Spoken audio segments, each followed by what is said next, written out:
करता हो या मैं ये कहूँगा कि जो मध्य प्रदेश सरकार के द्वारा जो विकास हुए हैं, इस मल्हारगढ़ विधानसभा क्षेत्र में जब 2008 में मैं पहला चुनाव लड़ा था, तब यहाँ पर कोई सड़क नाम की कोई चीज़ नहीं थी। सड़कें बिल्कुल नहीं थी।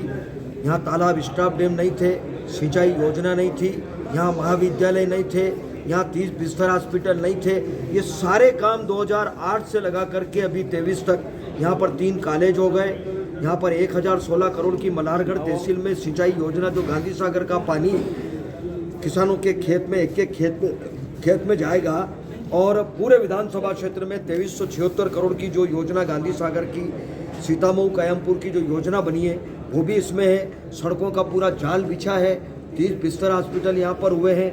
मैं विकास की अगर बात करूँ तो पुल, पुलिया, ओवर ब्रिज, अब एक बात नहीं कर रहा हूँ, मैं कह रहा हूँ कि विकास सबसे बड़ा मुद्दा है, और जनता का प्रेम, स्नेह, आशीर्वाद और कार्यकर्ताओं का अथक प्रयास, परिश्रम और पराकाष्ठा किए परिश्रम की कार्यकर्ताओं ने रात और दिन एक करके उन्होंने इस चुनाव को लड़ा है।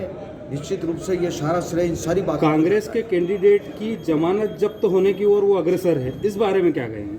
अभी थोड़ी देर में सामने आ जाएगी। जमानत जब्त होगी तो सब बात सामने आएगी, और वो इसलिए ये उनके समझने की बात है।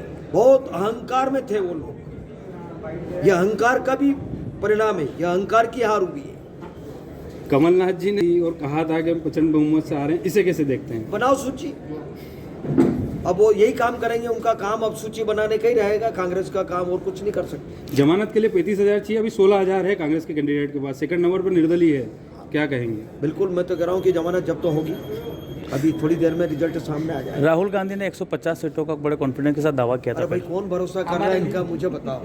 राहुल गांधी, मैंने कह दिया, पहले ही कहा कि जो राष्ट्रीय नेता, जो राष्ट्रीय लेवल पर बैठे हैं, वो आकर के यहाँ पीपलिया मंडी में झूठ बोल करके गए, उनकी बात का क्या भरोसा करेंगे लोग? ये कि अदालत में फैसला हो जाता है साफ, कौन अच्छा कौन बुरा, कौन काम करने वाला कौन काम नहीं करने वाला। पूरे जिले में जगदीश जी देवड़ा सबसे प्रचंड बहुमत से जीते संसदीय क्षेत्र। मैं एक बहुत भारतीय जनता पार्टी का सामान्य कार्यकर्ता हूं, और मैं कार्यकर्ता बनकर के ही जनता के बीच में काम करता हूं।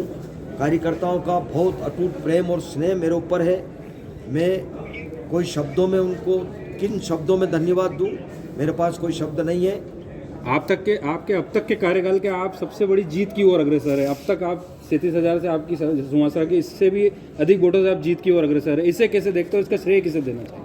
तमाम कार्यकर्ताओं का परिश्रम, बहुत सारे लोगों ने प्रत्यक्ष रूप से अप्रत्यक्ष रूप से जो आशीर्वाद दिया है, मैं उनका बहुत हृदय से आभारी हूं, और मैं हमेशा उनका ऋणी भी रहूंगा। ठीक, मैं उनके लिए करूं काम है।